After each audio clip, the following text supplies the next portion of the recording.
మీ జీవము క్రీస్తుతో కూడా దేవుని యందు దాచబడి ఉన్నది. మీరు తిరిగి లేచినోళ్ళు, మనందరం ఎవరమంట? తిరిగి లేచిన వాళ్ళైతే పైనున్న వాటిని మీరు వెదకండి. ఇప్పుడు మీరు సంఘానికి వస్తున్న వాళ్ళు, ఆదివారం ఆరాధనకు వస్తున్న వాళ్ళు, ప్రభు యొక్క శరీర రక్తాలలో పాలిభాగస్తులు అవుతున్న వాళ్ళు, మీరు ఎవరు అనంటే మీరు క్రైస్తవులు, గౌరవనీయమైన వారు, గౌరవార్థమైన వారు, ప్రభువు చేత గౌరవించబడిన వారు. కాబట్టి మీ ప్రవర్తన కూడా ఎలా ఉండాలి? పైనున్న వాటిని వెదికే విధంగానే ఉండాలి, కానీ కంపల్లోకి పోయే, కలుగుల్లోకి పోయే ఎలుకలాగా మీరు ఉండకూడదు. మీరు డిగ్నిటీతో గౌరవంగానే ఉండాలి తప్ప మీ స్థితిని, మీ హోదాని మర్చిపోయినటువంటి గతి లేని వాళ్ళుగా మీ జీవితాలు ఉండకూడదు. మాన్యమైన వాటిని, గౌరవమైన వాటిని, మీకు గౌరవాన్ని ఇచ్చేటువంటి వాటిని సమకూర్చేటువంటి ప్రవర్తనని మీరు ఒక్కసారి దాన్ని కలిగి ఉండండి. దాని మీద మీ మనస్సును పెట్టండి, దాని మీద మీ ధ్యానం పెట్టండి అని పౌలు ఈ రోజున మనందరికీ కూడా చెప్తున్నాడు. ఈరోజు దీన్ని అప్లై చేసి మాట్లాడుతున్నాను. Yes, you are respectable, no doubt. God has proved his respect, సిలువ ద్వారా ప్రూవ్ చేశాడు. కానీ ఈరోజు అంటున్నాను, మీరు గౌరవార్థమైన మనుషులుగానే ప్రవర్తిస్తున్నారా? ఒక్కసారి మీ ఆలోచన, ఒక్కసారి మీ ప్రవర్తన, ఒక్కసారి మీ స్నేహాలు, మీ యొక్క నిర్ణయాలు ప్రభువు చేత ఆనర్ చేయబడేవిగానే, గౌరవార్థమంగానే ఉన్నాయా? ఒక్కసారి మీ మాటలు, మీరు చర్చికి రాకముందు ఇంట్లో ఉన్నప్పుడు, మీరు వీధుల్లో తిరిగేటప్పుడు మీ మాటలు చాలా డిఫరెంట్గా ఉండేవి. మీరు ఎలాంటి వాళ్ళంటే నాగార్జున సిమెంట్ లాగా వేస్తే మళ్ళీ తిరిగి కిందకి రానటువంటి విధంగా, అబద్ధం ఆడితే అతికినట్టు ఉండాలి అన్న విధంగా మీకు చాలా వాక్చాతుర్యం కలిగిన వాళ్ళు. మీ ఎదుట ఉన్నటువంటి మీ భర్త అమాయకుడు కానీ, లేకపోతే భార్య కానీ అస్సలు గుర్తించే స్థితిలో కూడా ఉండేవాళ్ళు కాదు. కానీ ఏది రైటో ఏది అబద్ధమో నీకు బాగా ఎదురుగా ఉన్న వాళ్ళని నమ్మించగలిగినంత చాకచక్యం నీకున్నా కూడా ఏది వాస్తవం కాదని నీకు తెలుసు కాబట్టి ఇప్పుడు నువ్వు క్రైస్తవుడు అయ్యావు, దేవుని బిడ్డవయ్యావు. ఆయన అంటున్నాడు, you are a respectable person. ఎదుట ఉన్నవాడు బకరా అవ్వచ్చు, కానీ దీన్ని చూస్తున్నాడు బకరా కాదు. ఆడు బకరాల్ని సూచించినటువంటి పెద్ద ఆయన. నువ్వు ఈయన కళ్ళు కప్పచ్చు, కానీ ఈయన కళ్ళు కప్పలేవు. ఈయనకు మోసం చేయొచ్చు, కానీ ఆయనకు మోసం చేయలేవు. నిన్ను ఇంత గౌరవించాడు, ఈ యోగ్యత నీకు ఇచ్చిన తర్వాత హౌ యు బిహేవ్ అనే దాన్ని ఆయన కూడా చూస్తూ ఉంటాడు. How my son respects me, how my son glorifies me, or he acts the same. ముందున్నోళ్ళు లాగానే ప్రవర్తిస్తాడా ఆయన చూస్తూ ఉంటాడు.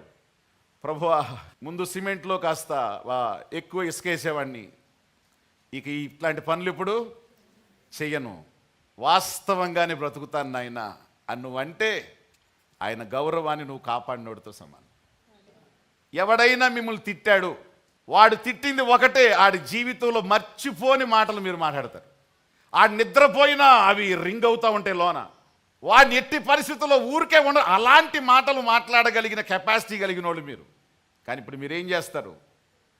నేను ముందులాగా అపవిత్రంగా మాట్లాడను, బూతులు మాట్లాడను, అగౌరవంగా మాట్లాడను. నేను ప్రభువు చేత మాన్యత, గౌరవించబడిన వ్యక్తిని. I behave as my God decided. కాబట్టి గౌరవంగానే ప్రవర్తిస్తా. No problem, let him speak. వాడు మాట్లాడితే మాట్లాడని, నీ గౌరవంతోనే నువ్వు మాట్లాడు. నీ ప్రభువు మాట్లాడలేనోడా? యెహోవా స్వరము దేవదారు మ్రానులను పెద్దవి. ఆయన ఒక్కసారి అంటే ఏం చేస్తుందంట, అది మొక్కలు అయిపోద్దంట. నువ్వు దేవుని కుమారుడు అయితే దిగిరా అనిడంటే ఆయన మౌనంగా ఉన్నాడంటే మాట్లాడలేక, ఆయన స్వరంకున్న శక్తి ఏంటో ఆయనకి తెలుసు, కానీ ఎందుకు మాట్లాడలేదు? అది మాట్లాడే స్థలం అది కాదు, భరించాల్సిన స్థలం. చర్చ్, దేవుడు మనతో మాట్లాడుతున్నాడు. గౌరవంగా ప్రవర్తించడం, రెస్పెక్టబుల్గా మాట్లాడడం, నువ్వు చూసేవి, నువ్వు మాట్లాడేవి, నువ్వు ఆలోచించేవి, నువ్వు నిర్ణయించేవి, నువ్వు ప్రవర్తించేవి, నువ్వు స్నేహించేవి, నువ్వు ఏ స్థలంలో ఉంటున్నావు, ప్రతి ఒక్కటి దేవుణ్ణి ఆనర్ చేయాలి. ఆమేన్. స్పష్టంగా ఈ రోజున మీతో మాట్లాడుతున్నాను. You are a respectable person. నువ్వు చూసేది నిజంగా గౌరవనీయమైందేనా? నిన్నెవ్వరు చూడలేదు అనుకుంటున్నావు, కానీ నువ్వు చూస్తున్నావు. కానీ నిన్ను చూసేవాడు ఉన్నాడని నీకు తెలుసా? నీ ప్రభు ఆయన మాట్లాడు నీతో, నిన్ను చూస్తూ ఉంటాడు. నువ్వు గౌరవనీయమైనవే చూడాలి. అది నీ ఆత్మకు ప్రయోజనమైందే చూడాలి. నీ కుటుంబానికి క్షేమార్థమైందే చూడాలి. నీ ఆరోగ్యానికి ప్రయోజనమైందే చూడాలి. నీ జ్ఞాన సంపదకు అవసరమైన దాన్నే నువ్వు చూడాలి. కానీ అపవిత్రమైంది నువ్వు చూడకూడదు. అపవిత్రమైన వాటిని చూసే ప్రతి ఒక్కడు కూడా డిస్ఆనరింగ్ గాడ్. నీ దేవుని నువ్వు డిజానర్ చేస్తున్నావు. అపవిత్రమైన వింటూ ఉంటారు. నువ్వు మొబైల్స్లో విన్నా, మనుషుల దగ్గర విన్నా, ఎక్కడెక్కడ మీరు ఉన్న చెడ్డ మాటలు వింటాం చాలా మందికి ఇష్టం. ఒకప్పుడు నీ ఫ్రెండ్స్ దగ్గర నువ్వు వింటూ ఉండేవాడు, మాట్లాడుతూ ఉండేవాడివి. ఇప్పుడు నీకు అది అసహ్యం అనిపించాలి. అసహ్యం అనే ఫీల్ నీకు రావాలి. ఆ ఫీల్ నీకు వచ్చిందంటే భక్తి నీకు ఎక్కినట్లు లెక్కే. ఫీల్ రాకుండా నువ్వు ఫీల్ అవుతున్నావు అనుకో, అంటే ఇంకా హ్యాపీగా నీకు అనిపిస్తుంది అనుకో, you are dishonouring God. You are questioning your respect. నీ ప్రభువు నీకు ఇచ్చిన గౌరవాన్ని నువ్వేం చేస్తున్నావు? ప్రశ్నిస్తున్నావు. నీ ఆలోచన విధానం. నువ్వు స్కెచ్ గీసావంటే అవతల వాడు ఖచ్చితంగా గుంటలో పడిపోవాల్సిందే. నువ్వు స్కెచ్ గీసావంటే అవతల వాడు ఎట్లయినా మోసపోవాల్సిందే. మోసం చేసేటువంటి మనసు నీది. But you will not do it because you are a respectable person.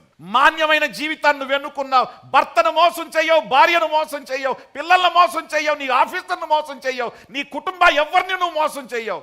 నువ్వు రాయల్గా బ్రతుకుతావు.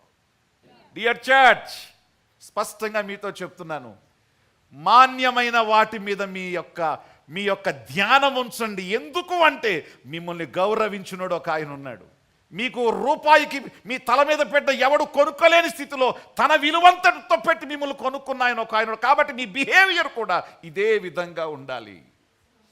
మన ఆలోచనే మన జీవితాన్ని డిసైడ్ చేస్తుంది. మన క్రియలు, మన పనులు. మనం చాలాసార్లు నీ నిజాయితీ టెస్ట్ చేయబడద్ది. God looks at your respect. నీ గౌరవాన్ని ఆయన చూస్తాడు. నీ గౌరవం ఏది మాన్యమైనవో దాని మీద మీ మనస్సుని ఉంచండి.